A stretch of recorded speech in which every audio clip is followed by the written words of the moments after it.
Like, can we just figure this out once and for all? Because, bro, I have a grand vision. Like, I'd really like you and KSI to stop hating each other, please. But I understand that can't happen without somebody getting fucking knocked out or some shit. So can you just get it over with, please? And both of your managements who have egos need to stop blocking the deal because they don't like each other.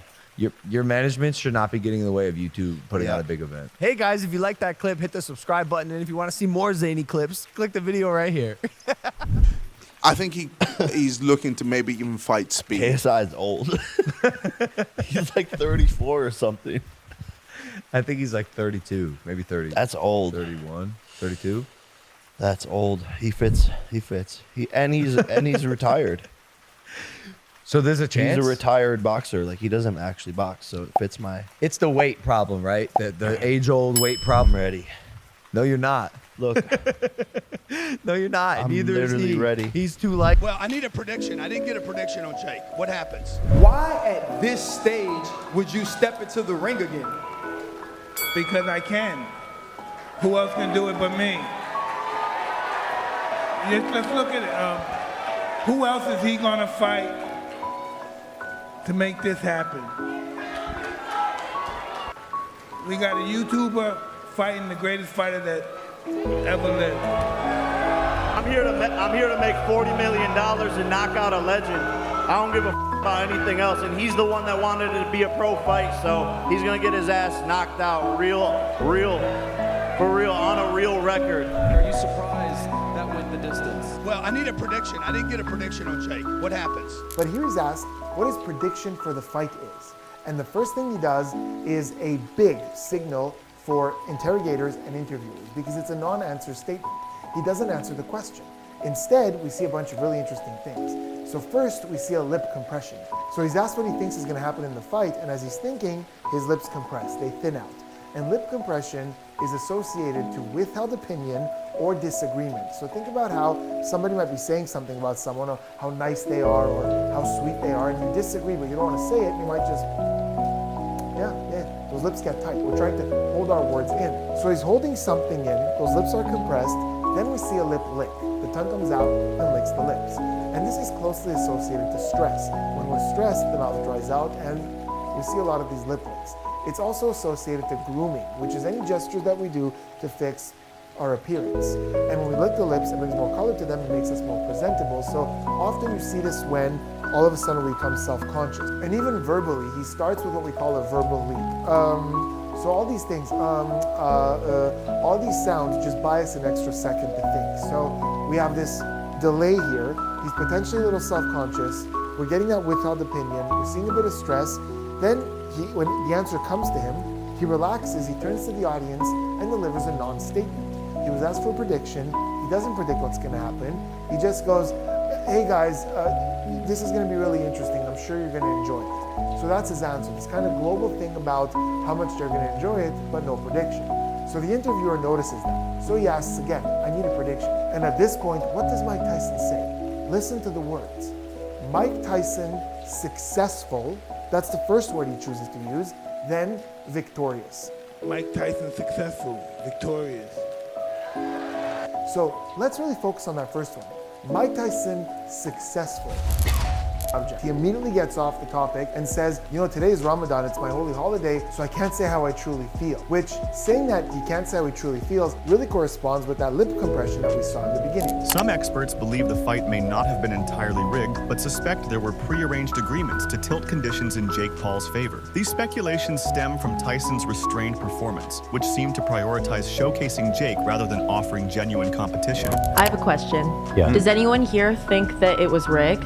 I saw so much discourse. I don't know anything about like fighting. Question.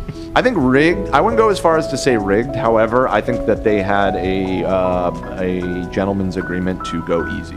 Yeah. Because he's an old man and easily could have died if Jake Paul had punched him hard enough in the face. Very real chance of that happening. And that's why, I mean, you watch it, it looks like they're sparring. It looks like they're kind of like having a light. So, really? Yeah. Yeah, there was like Mike has his one move he's known for, and like he gets in the pocket, goes low and gets in, and he did that and had a clear opening on Jake, and Jake went like this, and Mike just didn't hit him, and that's the video I'm seeing everywhere. But I remember in the Show me moment, that. Pull that. You'll probably watch it if it's short. But yeah, I agree, Dan. I think it's more of just like they agreed to. It's a show fight. Mm-hmm. This is kind of what they do. Yeah. It's the same thing when Mayweather fought Logan. It was like obvious. But yeah, I mean, listen, Mike Tyson's old as fuck, and I think you're right. They decided because Mike was. I don't think Mike was ever going to hurt Jake, probably. Everyone is talking about how staged this fight was. I do believe it was scripted, and I believe that Tyson was certainly held back. Look, I'm a fighter, and I can see it. It goes on the record, and it was sanctioned. So Jake Paul paid to get the W on his record? For what? For your own personal satisfaction? I keep telling you, if you want to be a real fighter, like you say you want to be, what are you doing? Shit, I don't even know. Like, who's next? Joe Biden? You have to fight real fighters. God, please, no! However, the fight drew 65 million households, 100 million eyeballs were watching. And the huge winners were Amanda Serrano and Katie Taylor, who put on an incredible real fight and were introduced to new fans around the world. Boxing has been in hibernation. It's like a sleeping bear. Boxing has been the most popular sport since the beginning of time. And I mean, to me, that was like watching some WWE type of shit. To me, there's two different ways to look at it. Like, I was out at a restaurant and we were drinking and all this type of shit. Couldn't fully hear the commentary and all that. But for what I'm watching, to me, there was times that I felt like Mike could have hit this dude and didn't hit him. You know what I mean?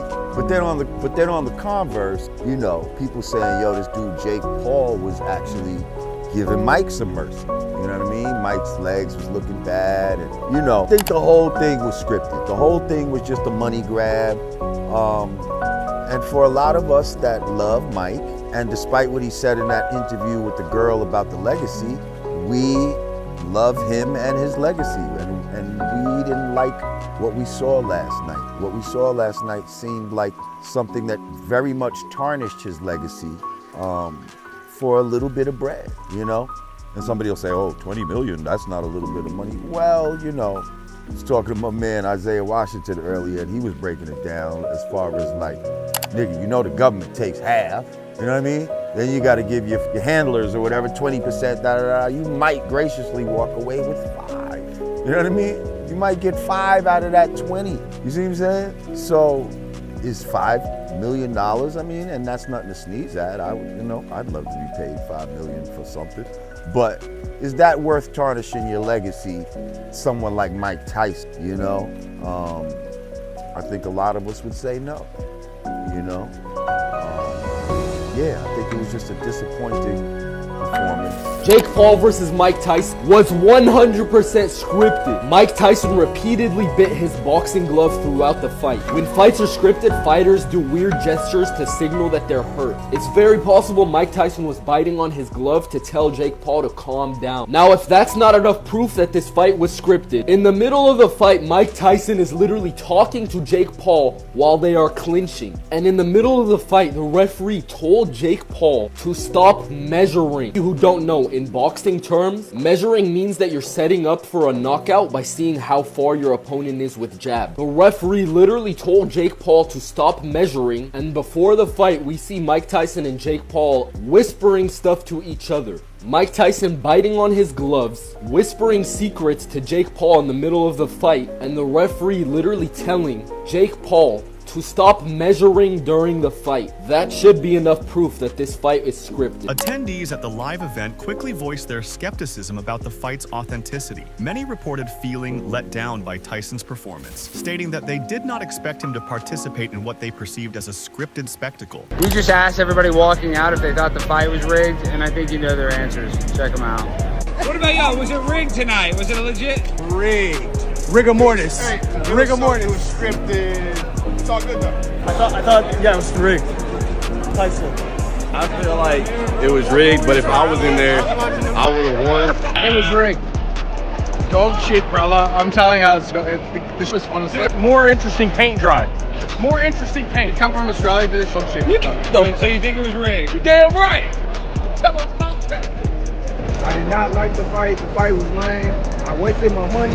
They really did it for the money, but I don't want to say the fight wasn't even fun, bro. Jake Paul, I'm here to make $40 million and knock out a legend.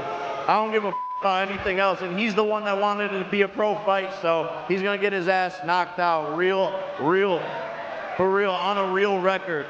There we have Jake Paul being more of Jake Paul during this press conference, and he's saying that he's going to knock out Mike Tyson. There's something that he kept saying, I'm going to knock him out, I'm going to knock him out, I'm going to put him down on the canvas. He kept saying that a lot. Mike Tyson, really not so much, but we're getting some valuable information here. First of all, he's disclosing that he's getting paid $40 million for this fight. Now, this is something he was open about, that Jake Paul is making $40 million. The amount Mike Tyson is making wasn't publicly spoken about. There were some rumors flying around. 20 million is the number that was the most commonly talked about, but it's not very clear. The interviewer here is also saying, you brought Mike Tyson to add validity to what we do, and Jake Paul kind of brushed it off, said, I didn't bring him here to do shit. And he went on to say, I'm just here to make $40 million and knock out a legend. But the reason the interviewer said you brought Mike Tyson is also an important detail.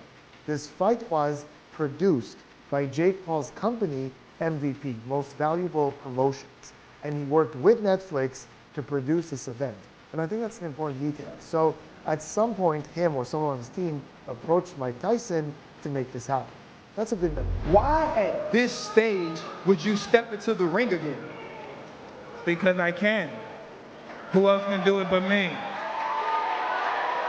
Let's look at it. Who else is he gonna fight to make this happen? We got a YouTuber fighting the greatest fighter that ever lived. Okay, so that's one of the questions in these interviews, and then you go, okay, there's something going on here. There's a slight little subtle clue here. So Mike Tyson is being asked why he decided to step back into the ring. And I think if you were to pause there and ask most people, what do you think he's going to answer? What do you think a fighter would answer to this? We would probably expect things like, I want to prove that I still got it. I want to prove that I could put this YouTuber down. I want to prove, something about skill, something about ability. But in this case, he goes, nobody else can do it. And you'll notice his illustrators, these are the gestures that we use to illustrate what we're saying, come to life a bit more. Whereas earlier he was closed in, now he's more alive. And he's pointing to Jake Paul and saying, who else can he get? So there's a little bit more energy behind this. Who else can he get that's going to do this? And he points to the audience and the cameras and what's going on here. Then he says, you've got a YouTuber fighting the greatest fighter who ever lived. So if you look at the language here, the things he's focusing on, it's who else is he going to fight that can do all this? So who else can make this much of a headline, this much of a big deal? He's thinking of the success of this event, not so much his own capacity in the ring, but his mind is focused on how big this is, the scale of this. Now, although we're going to get a lot more insight as to what Mike Tyson is thinking in two other interviews that he did, I think this is a really good clue as to where his priorities are. Are you surprised that went the distance? First and foremost, Mike Tyson, it's such an honor. Let's give it up for Mike, bro. He's a legend. He's the greatest to ever do it. He's the GOAT. I look up to him. I'm inspired by him. This guy's always had my back. I love him. I love his family, his coaches.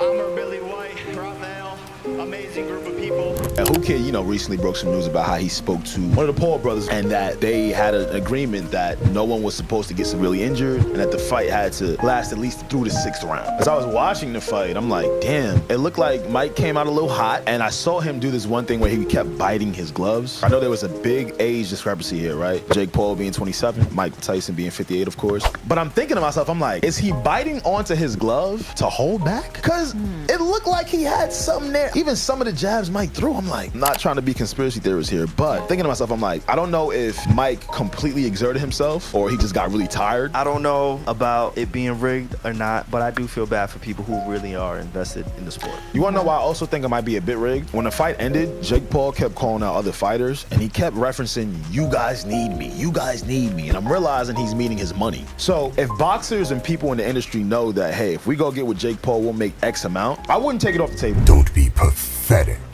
Be honorable. I thought it was just, the whole thing was embarrassing.